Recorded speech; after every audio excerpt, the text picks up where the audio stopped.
क्रांतीसूर्य महात्मा ज्योतिबा फुले यांना विनम्र अभिवादन करून, तसंच आदरणीय माजी सासरे भारतनाना भालके यांचं 5वं पुण्यस्मरण आहे.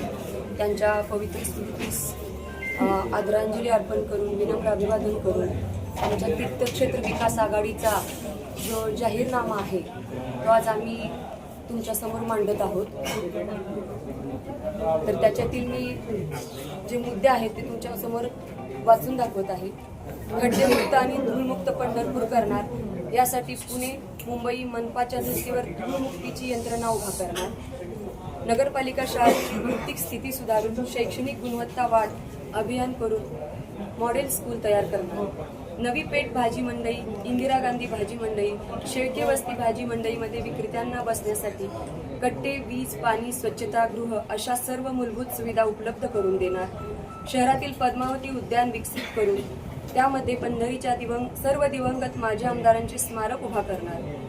रखडलेली प्रधानमंत्री आवास योजना लाभार्थ्यांना सवलत देऊन तातडीने पूर्ण करणार. नगरपालिकेच्या सर्व व्यापारी संकुलाचे दुरुस्तीसह मजबूतीकरण आणि सुधारणा करणार. आवश्यक त्या ठिकाणी नवीन व्यापारी संकुलाची उभारणी करणार. जुन्या नगरपालिका इमारतीचा हेरिटेज इमारत म्हणून विकास करणार आणि पंढरपूरचा सांस्कृतिक इतिहास सांगणारे संग्रहालय त्या इमारतीमध्ये निर्माण करणार. उपनगर भागातील सर्व खुल्या जागा विकसित करून बालोद्यान, नाना नानी पार्क निर्माण करणार. स्मशानभूमी सुधारणा करणार. उपनगरी भागासाठी स्वतंत्र स्मशानभूमी निर्मिती करणार. सर्वसामान्य कुटुंबातील व्यक्ती मयत झाल्यास अंत्यसंस्काराचा खर्च नगरपालिकेमार्फत करणार. 5 वर्षे घरगुती वापराची पाणीपट्टी दरवाढ न करता स्थिर ठेवणार.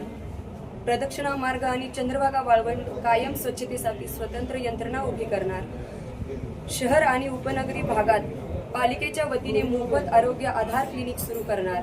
शहरातील प्रत्येक वार्डामध्ये महिलांसाठी स्वतंत्र पिंक वॉशरूम, प्रसाधनगृहे निर्माण करणार. ज्येष्ठ नागरिक, दिव्यांग व्यक्ती आणि गरोदर महिलांसाठी मोफत ई-रिक्षाची व्यवस्था करणार. सर्व महापुरुषांच्या स्मारकाचे सुशोभीकरण आणि देखभालीसाठी स्वतंत्र यंत्रणा निर्माण करणार. राजमाता अहिल्यादेवी होळकर यांचा पूर्णाकृती पुतळा उभा करून भव्य स्मारक निर्माण करणार. आद्य क्रांतिकारक राघोजी भांगरे यांचे स्मारक अंबाबाई पटांगण, ज्या ठिकाणी म्हणजे इंग्रज सरकारने अटक केली त्यांना, येथील चौकात उभा करणार.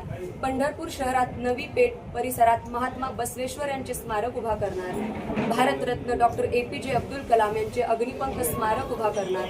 युवकांसाठी शहर आणि उपनगरात नगरपालिकेच्या खुल्या जागांमध्ये खेळाची मैदाने आणि ओपन जिम विकसित करणार. लोकशाहीर अण्णाभाऊ साठे यांचे स्मारक अल्पावधीत पूर्ण करणार. नाथपंथी डवरी समाजासाठी सुंदर आणि सुसज्ज असे समाजभवन उभा करणार. लोकनियुक्त नगराध्यक्ष हा मंदिर समितीचा पदसिद्ध सदस्य असतो.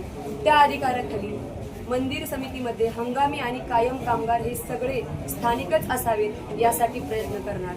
मंदिर समिती आणि नगरपालिकेच्या माध्यमातून मंदिर समितीच्या जागेत महिलांसाठी हरिपाठ भवन उभा करणार. संपूर्ण शहराची मैला मिश्रित पाण्यापासून सुटका करून शहराला शुद्ध पाणी पुरवठा करणार. स्पर्धा परीक्षा करणाऱ्या मुलांसाठी सुसज्ज अभ्यासिका व नागरिकांसाठी सार्वजनिक वाचनालय सुरू करणार. आणि आमचा जो हा वचननामा आहे तो आम्ही पूर्ण करू शकतो आणि आम्ही तो करून दाखवणार. येणाऱ्या 5 वर्षाच्या काळामध्ये आम्हाला तुम्ही संधी द्या. या संधीचं सोनं करण्यासाठी आम्ही सज्ज आहोत. त्याचप्रमाणे विरोधक वचननामा प्रशिक्षण धाडस दाखवतील का? अगोदरची कामच पूर्ण झाली नाहीत, त्यामुळे मला असं वाटत नाही ते दाखवतील. नाही, त्यांचं म्हणणं आहे की 90% कामं 2016 त्यांनी आश्वासन दिलं होतं ती पूर्ण आहेत. पूर्ण झाले. तुम्ही सगळ्यांनी पत्रकार बांधवांनी सुद्धा आहात, तुम्ही रोज पंढरपूरमध्ये फिरताय, तुम्हाला काय कामं झाले ते स्वतः डोळ्यांनी दिसत आहेत, त्यामुळे मला वेगळं सांगायची काही गरज नाही.